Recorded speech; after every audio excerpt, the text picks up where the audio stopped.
Dis donc, mon Pacalou, là, suite à une question qu'on m'a posée, tu as dit qu'il valait mieux parfois jouer agressif plutôt que la sécurité. Oui, oui, c'est vrai, Smarty. Et alors? Eh bien, comment tu sais que tu joues agressif ou sécurité? C'est quoi les coups? C'est quoi? Qu'est-ce, mon Pacalou? Eh bien, en étudiant les probabilités de succès du coup, je choisis Smarty, tout simplement. Tout simplement, mon Pacalou? Tout simplement, Smarty.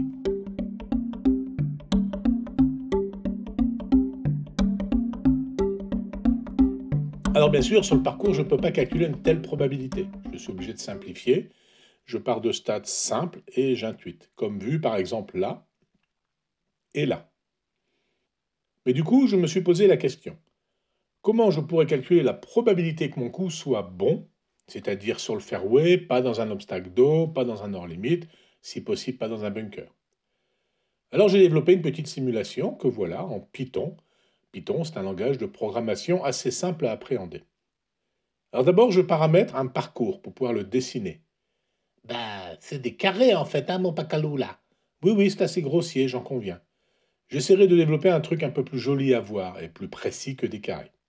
Puis je détermine mes clubs et mes compétences actuelles par club. Par exemple, on voit ici les données de mon bois 3, qui est issu des stats de ma montre GPS. Donc là, c'est le nom du club. Ici, c'est sa distance nominale moyenne. Je fais en moyenne 150 mètres. Ici, c'est son écart en degrés versus ce que je vise. On considère que le 5, dans ce cas-là, ça correspond à 1 sigma d'une courbe de Gauss. Ça veut dire que 70% de mes coups seront compris, donc entre moins 5 et plus 5 degrés par rapport à l'endroit où je vise. Là, c'est l'écart en longueur. Alors, idem avec une courbe de Gauss, on considère que la longueur peut varier entre moins 20 et plus 20 mètres, dans environ 70% des cas, c'est un tout petit peu plus. La probabilité de bien jouer dans le sable, ici, je l'ai paramétrée à 20%. Je ne sais pas bien jouer des bois dans le sable, bien sûr. Autrement dit, je n'ai que 20% de chance de faire un bon coup.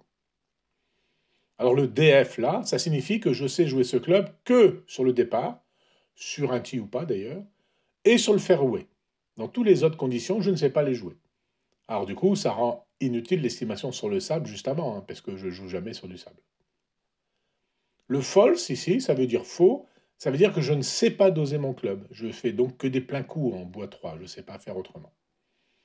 Et puis le dernier, le B3, là, c'est juste le petit nom du club pour faire mes statistiques, au lieu d'écrire à chaque fois bois 3 en entier. J'écris juste B3. Et bien maintenant, je suis prêt, je lance mon code Python. Alors une copie est disponible dans un lien sous la vidéo. On peut choisir là où est la balle. Je clique sur le schéma, voilà, je me positionne ici à 62 mètres du trou. Et puis je clique le bouton lancer qui me calcule le taux de réussite probable par club. Bon alors évidemment là on voit que c'est pas terrible, il reste à affiner les clubs dosables. Clairement au fer 5 j'aurais du mal à doser 62 mètres. Bon ça sera dans une version améliorée dans les semaines qui viennent. En attendant je prends un point sur le tee de départ. Distance à faire 310 mètres en ligne droite vers le trou. Alors on voit que le drive c'est pas mal, je peux jouer à sécurité 73% de succès. C'est logique, parce qu'avec la déviation latérale possible, un peu à gauche dans l'eau, un peu à droite, je suis en hors limite. Mais au vu de ces stats, il est probable que je jouerai mon drive malgré tout, encore que le bois et l'hybride sont bien aussi, mais un peu moins longs. Voilà, il faudra que je décide si je joue sécurité ou si j'essaye de jouer la longueur avec le drive. Et tu comptes analyser chaque position de balle sur chaque trou des parcours que tu joues avec ton truc Python là. T'as pas assez de mémoire pour te retenir, hein. Ou alors tu vas devoir imprimer un carnet de 250 pages que tu vas trimballer partout là sur les parcours avant chaque départ. Oui, oui, ça me semble un peu ambitieux ça, Smarty, en effet. Mais il n'est pas impossible d'analyser et de retenir le départ de chaque trou, par exemple. Regarder les stats de réussite, les comparer avec ce que je joue usuellement sur mes parcours préférés, et voir si mes intuitions sur le terrain, ça corrobore les calculs, ou au contraire, si les calculs de ma simulation sont suffisamment proches de la réalité. Et dans ta simulation, là, tu dis, tu vises le trou, en fait, mon Pacalou. Oui, oui, c'est vrai.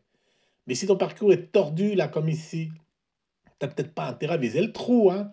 T'as plutôt intérêt à jouer droit, mon Pacalou. Mais c'est absolument vrai, Smarty, ce que tu dis.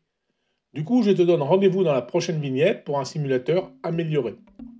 Oh, zéat, mon Pacalou, hein, zéat.